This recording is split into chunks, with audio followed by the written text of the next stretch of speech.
Hi hello నమస్తే welcome to విజయ మా ఊరు ఆడియో బుక్స్ ఛానల్. నేను విజయలక్ష్మిని. ఫ్రెండ్స్, నవల స్రవంతిలో శ్రీమతి అత్తలూరి విజయలక్ష్మి గారి నవల అర్చన ఆడియోగా మీకు వినిపిస్తున్నాను కదా. మరి ఈరోజు అర్చన నవల ఆడియో 9వ భాగం వినిపించబోతున్నాను. మరి ఆలస్యం చేయకుండా కథలోకి వెళ్ళిపోదాం. వేణు అందర్నీ హోటల్ వైపుకు తీసుకెళ్లాడు. తండ్రి బయట ఏమీ తినడని తెలిసిన వేణు కృష్ణస్వామిని అడిగాడు, నాన్న మీరేం తింటారు? పర్వాలేదురా, జీవితంలోనే మార్పులొచ్చాయి, అలవాట్లదేముంది, మీతోటే నేను. మీ అమ్మ మారింది కదా, నేను మారతాను, పదండి అన్నాడు. వేణు మనసు కలుక్కుమంది. తనను తాను తమాయించుకుని హోటల్లోకి నడిచాడు. అక్కడ బ్రేక్ఫాస్ట్ కాఫీలు ముగించి అందరూ కలిసి కళ్యాణకట్ట దగ్గరకు బయలుదేరారు. అక్కడ కూడా జనం క్యూలో ఉన్నారు. లైన్లో నుంచోవాలమ్మా, నేను చక్రవర్తి నిలబడతాం, మీరంతా కాటేజీకి వెళ్తారా అడిగాడు వేణు తల్లిని. ఆవిడ భర్త వైపు చూసింది. ఎందుకు లేరా, కాసేపు నిలబడితే అయిపోతుంది, వెళ్ళి మాత్రం ఏం చేస్తాం, అందరూ నిలబడదాం కానీ అన్నాడాయన. మగవాళ్లు క్యూలో నిలబడితే ఆడవాళ్లు అక్కడే కొంచెం దూరంలో ఉన్న చెట్టు కింద పిల్లల్ని పెట్టుకుని కూర్చున్నారు. క్యూ త్వరగానే అయిపోయి వీళ్ల వంతు వచ్చింది. పిల్లల్ని ఎత్తుకుని వెళ్లారందరూ. రిత్విక్కి మొదటి 3 కత్తెరలు చక్రవర్తి వేశాడు. వీడికి భాలే దొరికాడు మేనమామ నవ్వుతూ బాబు బుగ్గ సున్నితంగా లాగి వదిలాడు వేణు. కౌశిక్ వచ్చిరాని మాటలతో తాను బాబు జుట్టు కట్ చేస్తానని మారం చెయ్యసాగాడు. ఎంత నచ్చ చెప్పినా వినకపోవడంతో వాడి చెయ్యి పట్టుకుని 2 కత్తెరలు వేయించాడు చక్రవర్తి. బాబు అసలు ఏడవకుండా పూర్తిగా గుండు గీయించుకోవడం అందర్నీ ఆశ్చర్యంలో ముంచెత్తింది. బాబోయ్, వీడెంత గట్టివాడు అంది మాధవి. వాడికి తమాషాగా వింతగా ఉంది, ఎంజాయ్ చేస్తున్నాడు నవ్వాడు చక్రవర్తి. వేణు ఒళ్ళో కూర్చుని బుద్ధిగా జుట్టు కట్ చేయించుకుంటున్న బాబును చూస్తూ మురిసిపోతున్న వేణుని తాయారమ్మ కృష్ణస్వామి చిరునవ్వుతో చూస్తుండిపోయారు. బోడిగుండుతో బోసినవ్వుతో చొక్కా నిండా వెంట్రుకలతో వేణు చంకలో ఉన్న బాబును చూస్తుంటే నీలవేణికి ఎలాగో అనిపించింది. అయ్యో, బాబు అందమంతా ఆ జుట్టులోనే ఉండేది, మళ్ళీ ఎప్పటికంత జుట్టు వస్తుందో దిగులుగా అనుకుంది. చక్రవర్తి కౌశికును కూడా తీసుకెళ్లి గుండు చేయించాడు. అప్పటి వరకు ఒత్తైన జుట్టుతో ముద్దుగా కనిపించిన పిల్లలిద్దరూ గుండ్లతో కనిపించడంతో మాధవి కూడా దిగులుగా అనిపించింది. గట్టిగా ఆ మాట అంటే తాయారమ్మ కృష్ణస్వామి తప్పకుండా కేకలేస్తారు. అందుకే నోరు మూసుకుని ఉండిపోయింది. వీళ్ళిద్దరినీ తీసుకుని మీరిద్దరూ కోనేట్లో స్నానం చేసి రండి అంది తాయారమ్మ కొడుకుని చక్రవర్తిని ఉద్దేశించి. మాధవి కంగారుగా అంది, వద్దొద్దు, చాదస్తం పడకండి, ఈ కోనేట్లో చేయించకూడదు, పసిపిల్లలకి ఎవరన్నా ఇన్ఫెక్షన్ వచ్చేట్టయితే త్వరగా వచ్చేస్తుంది అంది. మరెలా, స్నానాలు చెయ్యాలిగా అందావిడ. రూమ్లో చేస్తారులేండి, ఇవాళ మనకి దర్శనం ఎలాగూ లేదు. అవునమ్మా, ఇక్కడొద్దు, రూమ్కి వెళ్ళి చేయిస్తాలే అన్నాడు వేణు. ఆవిడకు అర్థమైంది మాధవి ఎందుకు వద్దంటోందో. అందుకే నెమ్మదిగా అంది, పదండి, పిల్లల్ని తీసుకుని కాటేజ్కి వెళ్ళి స్నానాలు చేయిద్దాం. ఇవాళ్టికి మనం దర్శనానికి వెళ్ళలేం కాబట్టి స్నానాలు భోజనాలు చేశాక అలా పాపనాశనం ఆకాశగంగా అవి చూసొద్దాం అన్నాడు వేణు. అందరూ ఆ ప్రపోజల్కి అంగీకరించారు. తర్వాత అందరూ తిరిగి కాటేజ్కు బయలుదేరారు. అర్చన రూమ్కొచ్చింది. సింగిల్ కాట్, ఒక టేబుల్, కుర్చీ. నిత్యం వచ్చేపోయే యాత్రికులతో కిక్కిరిసి ఉండే పుణ్యస్థలాల్లో ఈ మాత్రం బస దొరకడం అదృష్టమే అనిపించిందామెకి. బ్యాగ్లో నుంచి బ్రష్, పేస్ట్ తీసుకుని బాత్రూంలోకి వెళ్ళిపోయింది. బ్రషింగ్ అయ్యేటప్పటికీ రూమ్ బయట కాఫీ కాఫీ అన్న అరుపు వినిపించింది. తలుపు తీసి బయటకొచ్చేటప్పటికి 2 కుర్రాళ్లు ఫ్లాస్కులో కాఫీ తీసుకుని రూములన్నీ తిరుగుతూ సప్లై చేస్తున్నారు. కాఫీ కుర్రాడిని పిలిచి 2 ప్లాస్టిక్ గ్లాసుల్లో కాఫీ తీసుకుని అతనికి డబ్బులిచ్చి పంపించేసింది. కిటికీలో నుంచి బయటకు చూస్తూ కాఫీ తాగసాగింది. దేవుడి దయవల్ల ఏ ఇబ్బంది లేకుండా దర్శనం అయిపోతే బావుండు. రేపు ఉదయం కిందికెళ్ళి అమ్మవారిని దర్శించుకుని రేపు రాత్రి బస్సుకి వెళ్ళిపోవచ్చు. లేదంటే 2 రాత్రులు ఉండిపోవాల్సి వస్తుంది. తను కంకణం కూడా వేయించుకోలేదు. ఏదన్నా దర్శనానికి టికెట్ తీసుకుంటే ఏం దర్శనాలుంటాయో కూడా తెలియదు. ఎప్పుడో వచ్చింది తిరుమలకి. అందరూ పెళ్ళవగానే స్వామి దీవెనల కోసం తిరుమల రావడం సంప్రదాయం. తన పెళ్లికి ఓ సంప్రదాయం కూడానా అనుకుంటూ నిట్టూర్చింది అర్చన. కాఫీ తాగడం పూర్తి చేసి స్నానానికి వెళ్ళిపోయింది. పట్టుచీర కట్టుకుని తడి జుట్టుకి క్లిప్పు పెట్టి వదిలేసింది. సెల్ ఫోన్, చెప్పులు రూమ్లోనే వదిలేసింది. దర్శనమయ్యాక మళ్లీ చెప్పులు తీసుకోవడానికి వెళ్లడం ఇంకా పెద్ద పని అనిపించింది. ప్రసాదం వేసుకోవడానికి ఒక క్యారీ బ్యాగ్ చక్కగా మడతపెట్టి పర్సులో పెట్టుకుంది. పర్సులో కొంచెం చిల్లర, మరికొంత కరెన్సీ పెట్టుకుని రూమ్ తాళం వేసి బయటకొచ్చింది. కౌంటర్లో తాళం చెవి ఇచ్చి మెట్లు దిగి బయటకొచ్చింది. టీ కుర్రాళ్ళు, కాఫీల వాళ్ళు క్యారేజ్లు, ప్లాస్టిక్ గ్లాసులు పట్టుకుని కాఫీ, టీ అంటూ అరుస్తూ తిరుగుతున్నారు. ఏ ఏర్పాట్లు లేకుండా దర్శనానికి వెళుతున్నాను, క్యూలో ఎంత టైం పడుతుందో ఏంటో అనుకుంటూ ముందుకు వెళ్ళిపోయింది. నడిచినంత మేర క్యూ కాంప్లెక్స్లు జనంతో నిండి ఉన్నాయి. ఆడ, మగ, పిల్ల, పెద్ద, పిచ్చి జనం. ఏంటో ఈ స్వామివారి మహిమ. దేవుడు లేడు అనేవాళ్లు కూడా జీవితంలో ఒక్కసారైనా తిరుమల కొండకి వచ్చి స్వామిని దర్శించుకోకుండా ఉండరు. ఎక్కడి నుంచి ఎక్కడిదాకా ఉందో అర్థం కానట్టు చాలా గజిబిజిగా అనిపించింది. ఏం చెయ్యాలో తోచలేదు అర్చనకి. అలా అందరినీ చూస్తూ నడుస్తూ వెళ్లసాగింది. ఎప్పుడో అమ్మా నాన్నలతో కలిసి ఇంటర్ పాస్ అయ్యాక వచ్చింది. తనకసలు ఇక్కడేమీ తెలీదు. ఎవరన్నా తోడుంటే బాగుండేది అనుకుంటూ నిట్టూర్చింది. అమ్మా నాన్న ఈ జీవితంలో ఇక వాళ్ళని చూడలేనేమో. ఎక్కడికెళ్లారో. అన్నయ్యకి, నాన్నకి తన మీద అభిమానం, జాలి లేకపోవచ్చు. అమ్మకు కూడా లేదా? తను చచ్చిందో బతికిందో కూడా తెలుసుకోవడానికి మనస్కరించలేదా వాళ్ళకి? అర్చన కళ్ళు చెమరించాయి. నీళ్లు నిండిన కళ్ళకి పరిసరాలు మసగ్గా కనిపిస్తుంటే కళ్ళు తుడుచుకుంది. అర్చన! ఉలిక్కిపడింది అర్చన. చివ్వున వెనక్కి తిరిగింది. నీలిమ. నువ్వా? ఆశ్చర్యంగా చూసింది. అంత ఆశ్చర్యపోతావేమర్చన? నేను తిరుపతి రాకూడదా? చిరునవ్వుతో అడిగింది నీలిమ. అర్చన మాట్లాడలేదు. ఈ నీలిమ ప్రాణ స్నేహితురాలు ఒకప్పుడు. కాని ఈనాడు తన బద్ధ శత్రువు. ఏ మొహం పెట్టుకుని పలకరిస్తోంది? పక్కనే ఆమె భర్త కాబోలు 3 ఏళ్ల పాపనెత్తుకుని నిలబడి ఉన్నాడు. బానే ఉన్నాడు. ఎందుకు కనిపించిందీమె? తనకసలు మాట్లాడాలన్న ఆసక్తి లేదు. ఇప్పుడు ఈ పరిస్థితుల్లో ఆనాటి స్నేహితుల్ని కానీ, క్లాస్మేట్స్ని కానీ ఎవరినీ కలవాలని లేదు. ఎందుకిలా జరిగింది? స్వామి దర్శనం కోసం వెళ్తుంటే ఏదో అపశృతిలా అనిపించింది అర్చనకి. మా వారర్చన, ఇది నా కూతురు. యువకుడిని పరిచయం చేసింది. హలో పలకరింపుగా నవ్వాడతను. హలో బలవంతంగా నవ్వింది అర్చన. ఒక్కదానివే వచ్చావా అర్చన? అర్చన ఏం మాట్లాడలేదు. కదలకుండా క్యూలో ఉన్న జనాన్ని చూస్తూ ఉండిపోయింది. మా దర్శనం అయిపోయింది. ఎర్లీగా వెళ్ళి క్యూలో నిలబడ్డాం. పైగా ముందే కంకణాలు వేయించుకున్నాం కదా, ఇప్పుడే బయటకొస్తున్నాం. నీకేదైనా స్పెషల్ టికెట్ ఉందా? లేదన్నట్టు తలూపింది అర్చన. అరే, అలా ఎలా వచ్చావు? తిరుపతికి ప్రీప్లాన్ లేకుండా వస్తారా ఎవరైనా? నువ్వన్నీ ఇలాగే చేస్తావు. సర్లే, మా దగ్గర ఒక అర్చనానంతర దర్శనం టికెట్ ఉంది. రేపు ఉదయం మాతో వద్దుగాన్లే. ఇప్పుడు నీ వల్ల కాదు, ఆ క్యూలో నువ్వు నిలబడలేవు అంటూ భర్తతో అంది. మీ అమ్మగారి టికెట్ వేస్ట్గా ఉంది కదా, తనని తీసుకెళ్దాం అని. ఓఎస్, దానికే. జేబులో నుంచి టికెట్ తీసి చూపించాడు. ఎందుకులే నీలిమా, ఇప్పుడు ట్రై చేస్తాను. అంతగా దర్శనం అవ్వకపోతే రేపు మీతో వస్తాను. అయినా మీరెక్కడో నేనెక్కడో, రేపు కలవడం ఎలా? అంది అర్చన మొహమాటంగా. టైం ఎందుకు వేస్ట్ చేయడం? రేపు హాయిగా దర్శనం చేసుకోవచ్చు. మేము రామ్ బగీచాలో దిగాం. నువ్వెక్కడ దిగావు? అర్చనకి పచ్చి వెలక్కాయ గొంతులో దిగినట్టయింది. తను అక్కడే కదా.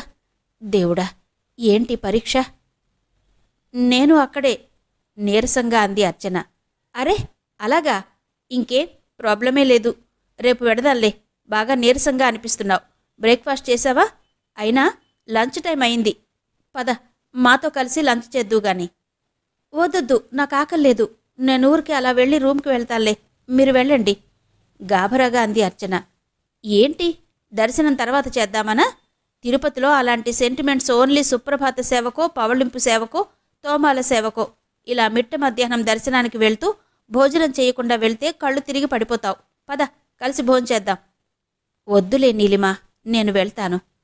నీలిమ భర్తను చూస్తూ, మీరు నడుస్తుండండి, మేమొస్తాం అంది. పాపనెత్తుకుని అతను ముందుకెళ్ళిపోయాడు. నీలిమ అర్చన చెయ్యి పట్టుకుని నడిపిస్తూ అంది.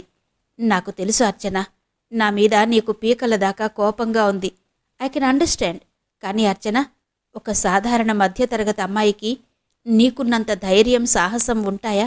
ఇంట్లో వాళ్ళందర్నీ కాదని ఏమైనా చెయ్యగలమా? అంది. అర్చన మాట్లాడలేదు. నీలిమ చేతుల్లో ఉన్న తన చెయ్యి ఇబ్బందిగా కదిపింది. అర్చన, నేను నీకు సారీ చెప్పాలనుకోవడం లేదు. కానీ నా పరిస్థితి అర్థం చేసుకోమని మాత్రం కోరుతున్నాను. నిన్ను నేనేం అనలేదే అంది అర్చన. అవునులే. అది సరే, నువ్వెక్కడ ఉన్నావు? ఏం చేస్తున్నావు? ఆ మధ్య మీ మామగారు, మీ ఆయన నిన్ను వెతుక్కుంటూ మీ ఇంటికి వచ్చి వెళ్లారు. అర్చన ఉలిక్కిపడి చూసింది. అవునా అన్నట్టున్న ఆమె చూపు అర్థం చేసుకున్న నీలిమ అంది. అవును, నీకోసం వచ్చారు. మీ ఇల్లు అమ్మేశారని తెలిసి చాలా ఎంక్వైరీ చేశారు. ఆ తర్వాత ఏమైందో నాకు తెలీదు. అర్చనకి అరికాళ్లలో అరచేతుల్లో చెమటలు పట్టేశాయి. నోట్లో నుంచి మాట రానంత నీరసం ఆవహించింది. నీలిమ సన్నని స్వరంతో అంది, అర్చన, చిన్నప్పటి నుంచి నీలో ఉన్న విప్లవాత్మక భావాలు, నీ యాటిట్యూడ్ నాకు బాగా తెలుసు. నిన్ను అన్యాయంగా ఎవ్వరు ఒక్క మాట అన్నా సహించేదానివి కాదు. అలాంటిది నాగరాజు చేసిన నమ్మక ద్రోహం నీ మనసు మీద ఎంతటి గాయం చేసి ఉంటుందో నేను ఊహించగలను. కాని ఒక తుచ్చుడి కోసం విలువైన నీ జీవితాన్ని నాశనం చేస్తున్నావనిపిస్తుంది నాకు. ఎనివే, ఈ సమయమో ఇక్కడ ఈ పవిత్ర క్షేత్రంలో నీ తప్పొప్పుల గురించి మాట్లాడి నీ మనసు కష్టపెట్టడం నాకిష్టం లేదు. నువ్వు తిరుపతి ఒక్కదానివే వచ్చావు. నా స్నేహితురాలివి. అనుకోకుండా కలిశాం. సరదాగా గడిపి స్వామి దీవెనలు తీసుకుని వెళ్ళిపోదాం, సరేనా?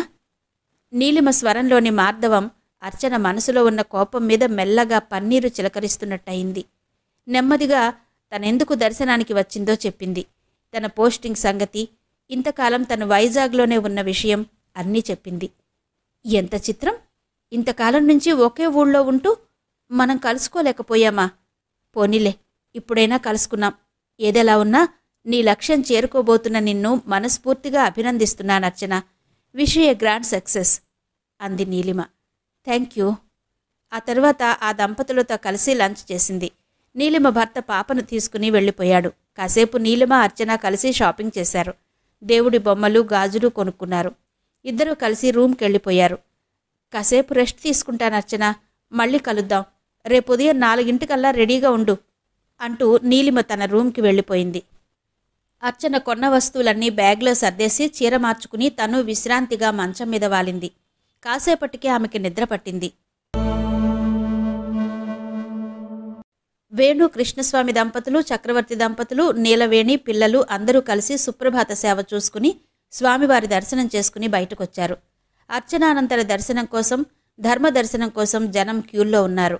వాళ్ళందరినీ లోపలికి వదులుతున్నట్టున్నారు. గోవిందనామాలతో పరిసరాలు మారుమోగిపోతున్నాయి. జనం స్వామిని దర్శించుకోవడానికి హాహాకారాలు చేస్తున్నారు. ఒకళ్ళనొకళ్ళు తోసుకుంటున్నారు. ఆ జనాన్ని చూస్తుంటే మాధవికి కళ్ళు తిరుగుతున్నట్టయింది. అక్కా, స్వామిని కళ్ళారా చూశాను. వైకుంఠానికొచ్చినట్టు అనిపిస్తోంది. చాలా బాగుందక్కా అంది నీలవేణి మాధవి పక్కగా నడుస్తూ. మాధవి సన్నగా నవ్వి ఊరుకుంది. రండి, విమానం స్వామిని చూద్దాం అంటూ జనం మధ్యలో దూరారు తాయారమ్మ, కృష్ణస్వామి. రిత్విక్ని ఎత్తుకుని నీలవేణి వాళ్లను అనుసరించింది. చక్రవర్తి చేతుల్లో నుంచి కౌశిక్ని తానెత్తుకుని వేణు కూడా అరుగెక్కాడు. మాధవి చెదిరిన జుట్టు సవరించుకుంటూ ముందుకు నడుస్తుండగా చక్రవర్తి ఆమె పక్కగా వచ్చి రహస్యంగా అన్నాడు, మధు. మాధవి చక్రవర్తి వైపు చూసింది. నేను అర్చనని చూశాను. వాట్? అదిరిపడింది మాధవి.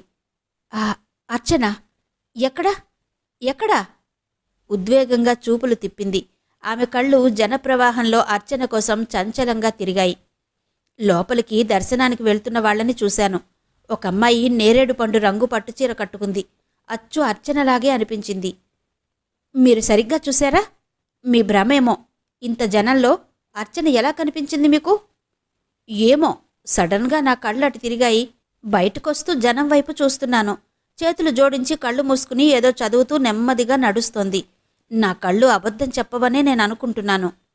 చాలా క్లియర్గా అంటున్నాడంటే నిజంగానే చక్రవర్తి అర్చనని చూశాడనిపించింది మాధవికి. చక్రవర్తి చూపులు చాలా పదును. ఎంతమందిలో ఉన్నా ఎవరినైనా ఇట్టే గుర్తిస్తాడు. కాబట్టి ఖచ్చితంగా అర్చన కనిపించే ఉంటుంది. మాధవి మనసులో అప్పటికప్పుడే అనేక ఆలోచనలు. అర్చన తిరుమల వచ్చిందా? స్వామి దర్శనం కోసం అర్చన ఎందుకు వచ్చి ఉంటుంది? అంత భక్తి ప్రపత్తులున్నాయా? నిజానికి తమ పరిచయంలో అర్చన పూజలు చేయగా ఎప్పుడూ చూడలేదు. అలాంటిది ఒక్కతే వచ్చి ఉంటుందా? చక్రవర్తిలాగే తను అందర్నీ చూసి ఉంటుందా? ఎందుకు అందర్నీ తప్పించుకుని తిరగాలనుకుంటోంది? ఎందుకు కుటుంబాన్ని కాదనుకుంటోంది? నిజంగా అర్చనేనా? అర్చనైతే ఎక్కడున్నా ఎలాగైనా పట్టుకోవాలి. వేణుని, బాబుని చూసిందా? అరే, బాబు వేణు చేతుల్లో లేడు. నీలవేణి ఎవరో తెలీదు అర్చనకి.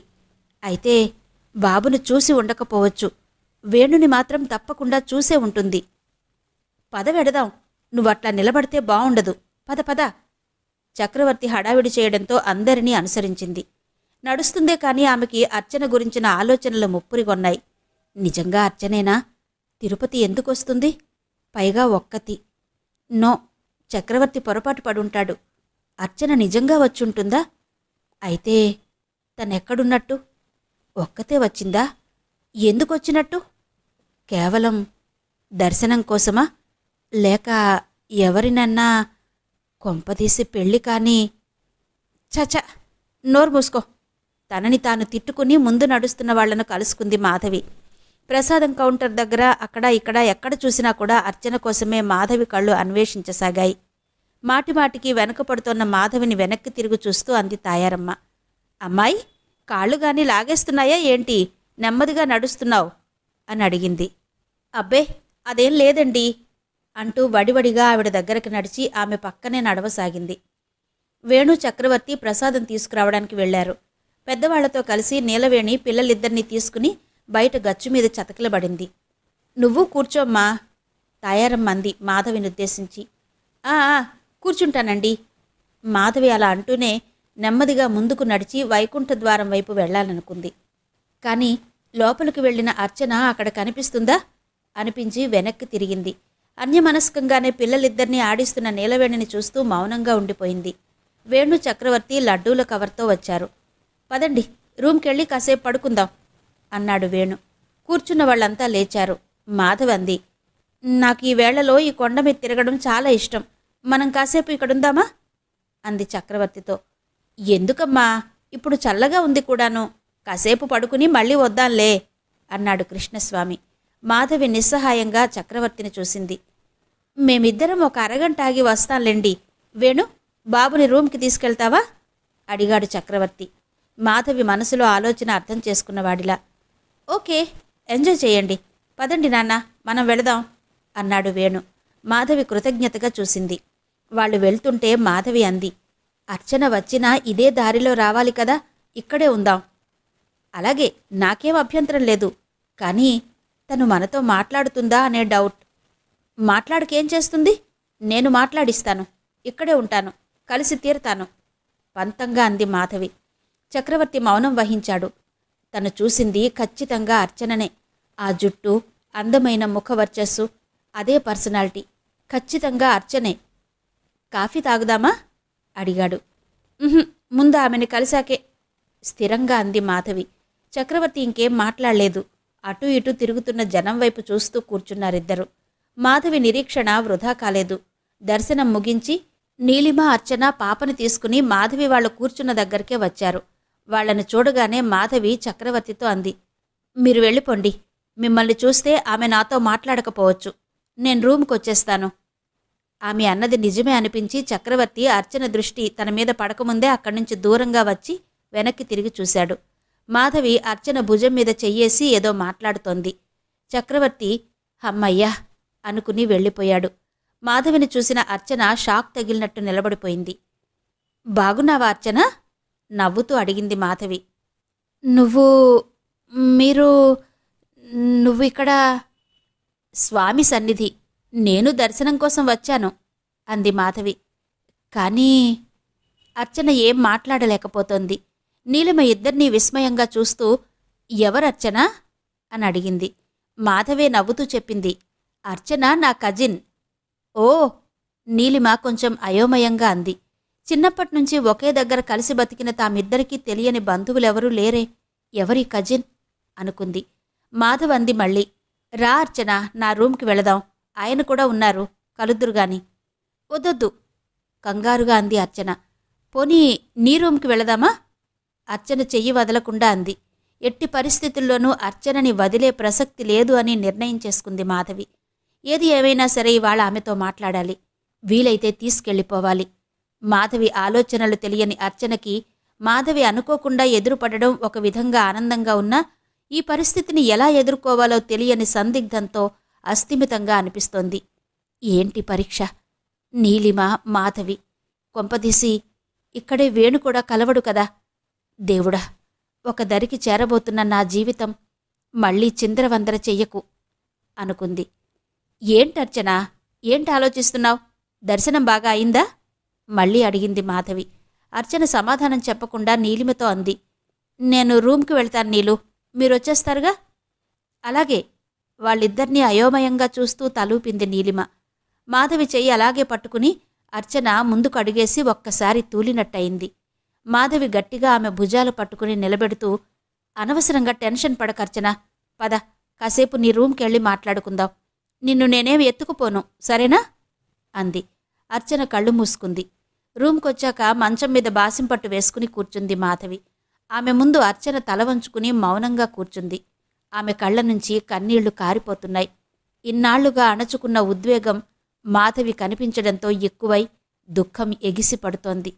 మాధవికి ఆమె మానసిక స్థితి అర్థమైనట్టుగా కొన్ని నిమిషాలు అలాగే మౌనంగా ఉండిపోయింది. ఏడవని, మనసులో ఉన్నదంతా కన్నీళ్లలో కొట్టుకుపోని అనుకుంది. పశ్చాత్తాపంతో దహించుకుపోతున్నట్టుంది. ఇదే సమయం. ఇప్పుడే ఆమెని తను వెళ్లిన దారి నుంచి మళ్లించవచ్చు. కొన్ని నిమిషాల తర్వాత నెమ్మదిగా అంది మాధవి. ఏడవకర్చన, నీ మనసులో ఏముందో నాకు చెప్పు, నేనొచ్చాకదా అంది. అర్చన రుద్ధమైన కంఠంతో అంది. నా మనసు విరిగిపోయింది. ఇంకా ఆ మనసులో ఏముంటుంది మధు? మరి ఎందుకేడుస్తున్నావు? అందరినీ ఏడిపించడమే నీకు తెలుసనుకున్నాను. నీక్కూడా కన్నీళ్లున్నాయా? అర్చన అన్న మాటకి చిరాకొచ్చి కొంచెం వెటకారంగా అడిగింది మాధవి. అర్చన మాట్లాడలేదు. చెప్పు అర్చన, ఎందుకిలా చేశావు? అర్చనని రెట్టిస్తూ అడిగింది మాధవి. ఏం చెప్పను? గాద్గదికంగా అడిగింది అర్చన. నీ మనసులో ఏముందో చెప్పు. చెబితే తట్టుకునే గుండె ధైర్యం నీకుందా? కట్టుకున్నవాడిని, అందులోనూ నువ్వంటే ప్రాణం పెట్టే భర్తని, కన్న కొడుకుని వదిలి వెళ్ళిపోయావని తెలిసి తట్టుకోగలిగిన దాన్ని నువ్వు చెప్పే విషయం విని తట్టుకోలేనా? ఇంతకన్నా భయంకరమైన విషయం చెప్పవుగా అంది మాధవి. అదిగో ఆ మాటంటేనే నాకు మండేది. ఎర్రబడిన కళ్లతో చూస్తూ ఆవేశంగా అంది అర్చన. ఏ మాట? ప్రాణం పెట్టే భర్త, ప్రాణం పెట్టే భర్త. మీకా ఒక్కటే తెలుసు. కాని ఆ ప్రేమలో ఉన్న స్వార్థమేంటో నాకు తెలుసు. స్వార్థం లేని ప్రేమకి ప్రయోజనం ఉండదు. ఆ ప్రేమ ఫలించదు. ప్రేమ ఫలించాలంటే స్వార్థం తప్పదు అంది మాధవి. ఓహో, వేణుకోసం మీరంతా అలా నిర్వచించుకున్నారా ప్రేమని? కాదు, ఫెయిలైన నాటి ప్రేమ కథల స్ఫూర్తిగా ఆధునిక యువత నిర్వర్తించుకుందిలా చెప్పింది మాధవి. అంటే తన ప్రేమ ఫలించలేదని అమ్మాయి మొహం మీద యాసిడ్ పోసే ప్రేమికుడిని కూడా నువ్వు సమర్థిస్తావన్నమాట? సమర్థించను. మానసికంగా పరిణితిలేని ప్రేమికుడని జాలిపడతాను. ప్రేమించిన అమ్మాయి మనసు గెలుచుకోలేని అసమర్థుడని అసహ్యించుకుంటాను. ఓ, అంటే వేణు చాలా సమర్థుడని నీ నమ్మకం అన్నమాట? నిజం, అతను సమర్థుడు. కాని నువ్వే స్టూపిడ్వి. నీకసలు ఏం కావాలో తెలియని చంచల మనస్కురాలివి. సున్నితమైన మనసున్న భర్తని అర్థం చేసుకోలేని రాక్షసివి. Stop it Madhavi, I say stop it ఆవేశంగా అరిచింది అర్చన. మాధవి ఆమె వైపు చిత్రంగా చూసింది. కన్నీళ్ల చారికలు కట్టిన చెంపల మీద కాటుక మరకలు, చెదిరిన ముంగురులు. నేరేడు పండు రంగు చీర పచ్చటి ఒంటి మీద మెరిసిపోతోంది. నల్లటి వంకీల జుట్టు చెంపల మీదుగా జారి వింత సోయగాన్నిస్తోంది. విచారంలో కూడా అపూర్వమైన అందం. ఈ అందగత్తెకి కొంచెమన్నా మానవత్వం ఇవ్వలేదేంటి ఆ దేవుడు అనిపించిందామెకి.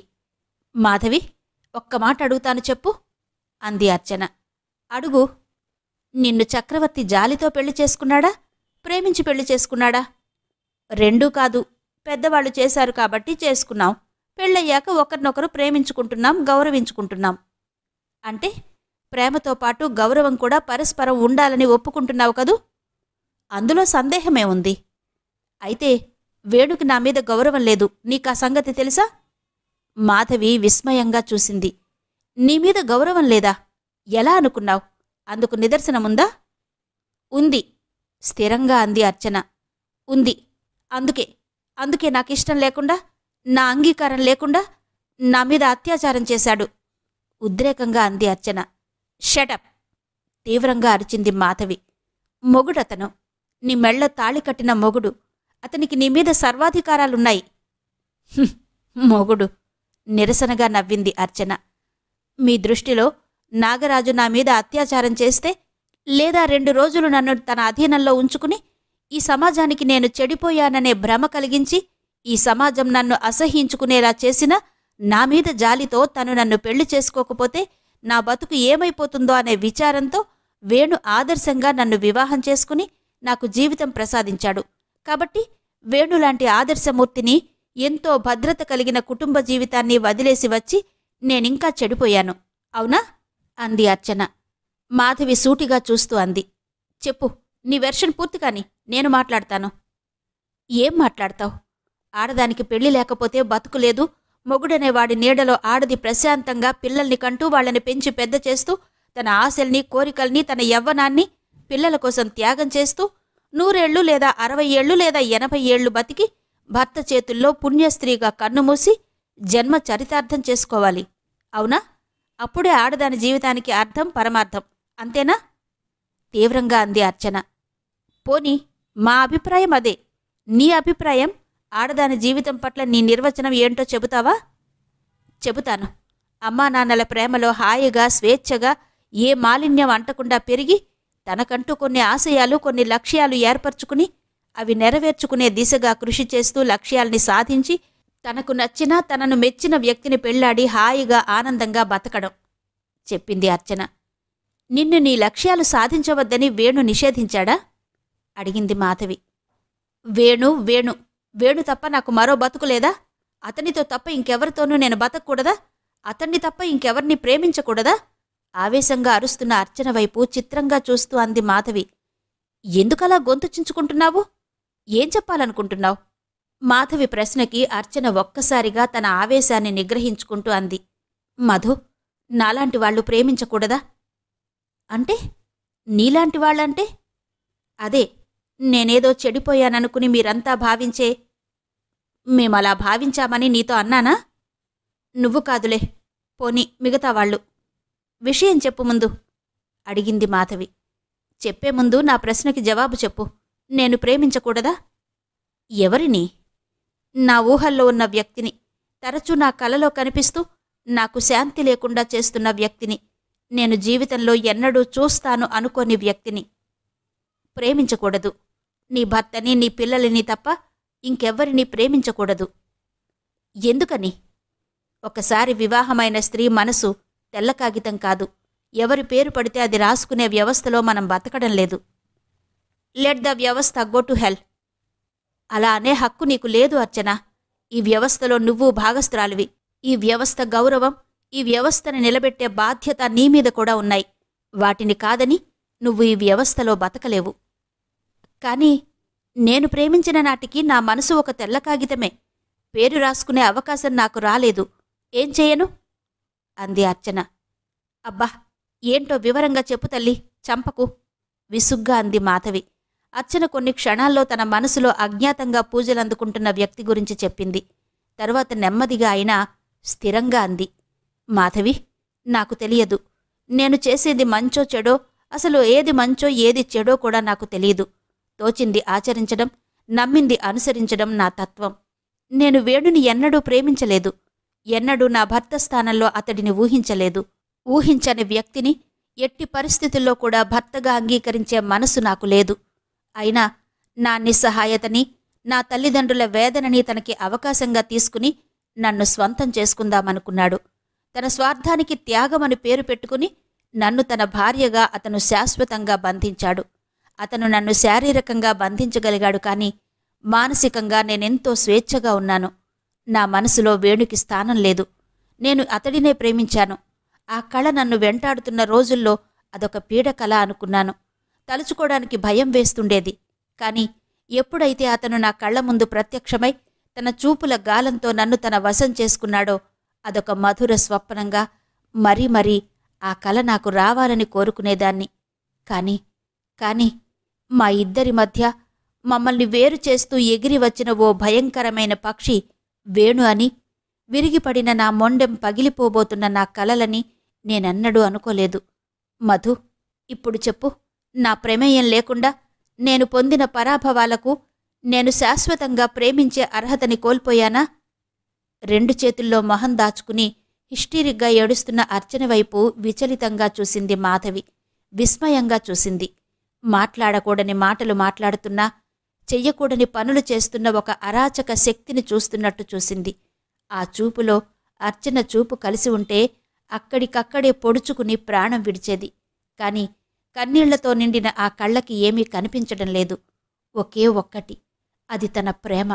ప్రేమకు నోచుకోని మనసు అదిప్పుడు దుఃఖంతో నిండిపోయి ఉంది. మాధవి స్వరం కరుకుగా వినిపించింది.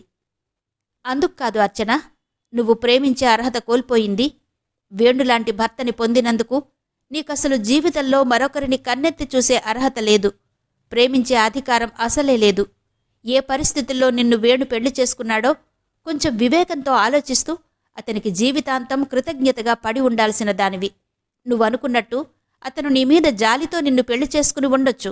ఏది ఏమైనా అతను చేసింది నీకు మేలు. అందుకు నువ్వతనికి రుణపడాల్సి ఉండాల్సిన దానివి. కాని ఏం చేశావు? వేణు నువ్వేదో మానసికంగా దెబ్బతిన్నావని, అందుకే తనతో సఖ్యంగా లేవని, నిన్ను ఎలాగైనా అనురాగంతో తనదాన్నిగా మార్చుకోవాలని ఎంతో సహనంతో ఎదురుచూశాడు. అలాంటివాడికి నువ్వు జీవితకాలానికి సరిపడే మనస్తాపం అందిస్తావా? నువ్విలా ఎవరో ఊరు పేరు లేని వ్యక్తిని ప్రేమిస్తున్నావని వేణుకు తెలిస్తే అతని గుండె పగిలిపోతుంది. అదలా ఉంచినా అతను నిన్నెంత అసహ్యించుకుంటాడో ఊహించగలవా? అతనే అసహ్యించుకున్న రోజున నిన్ను ప్రేమించేవాళ్లు ఈ భూమి మీద ఉంటారా? నువ్వు పరితపిస్తున్న అతను నీ గతం తెలుసుకుంటే నిన్ను ప్రేమిస్తాడా? చెప్పు అర్చన. నీ చుట్టూ సమాజం కట్టుబాట్లు ఉన్నాయి. అన్నిటికీ మించి ఒకరి భార్యగా, అతని పిల్లలకి తల్లిగా నీకు కొన్ని బాధ్యతలున్నాయి. నీ కుటుంబ గౌరవం నిలబెట్టాల్సిన కర్తవ్యముంది. ఇన్నిటి మధ్య బందీవై జీవిస్తున్న నీకు స్త్రీగా కొన్ని సిద్ధాంతాలకు, సంప్రదాయాలకు కట్టుబడి ఉండాల్సిన ఆవశ్యకత, అవసరం ఉంది. తెలిసిందా? అంది మాధవి. అర్చన ఉక్రోషంగా చూసింది. సంప్రదాయం, సంఘం కట్టుబాట్లు, వీటి మధ్య అనాదిగా స్త్రీ బంధించబడే ఉంటోంది. అందుకే ఇన్ని ఆత్మహత్యలు, ఈ బలిదానాలు, వరకట్న చావులు, హత్యలు.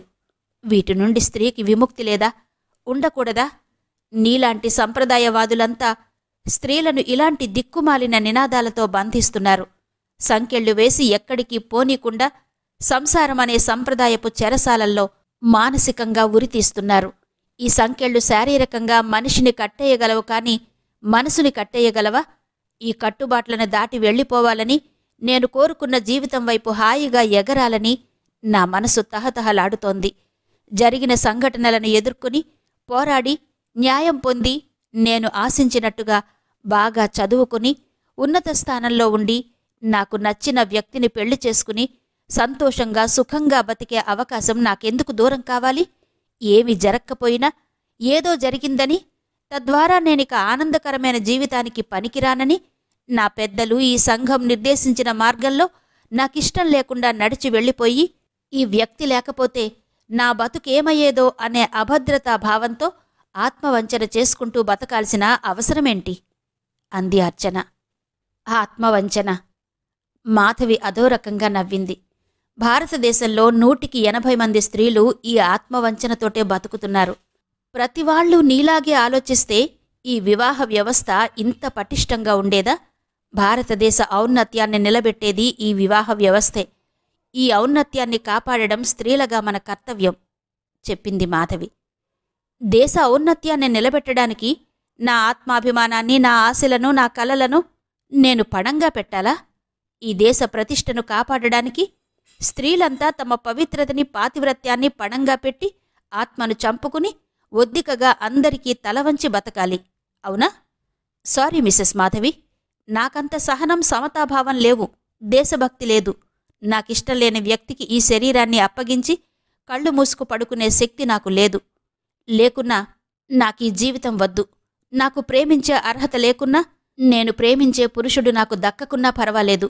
కాని నేనీ ఆత్మవంచన చేసుకోలేను. నాకు స్వేచ్ఛ కావాలి.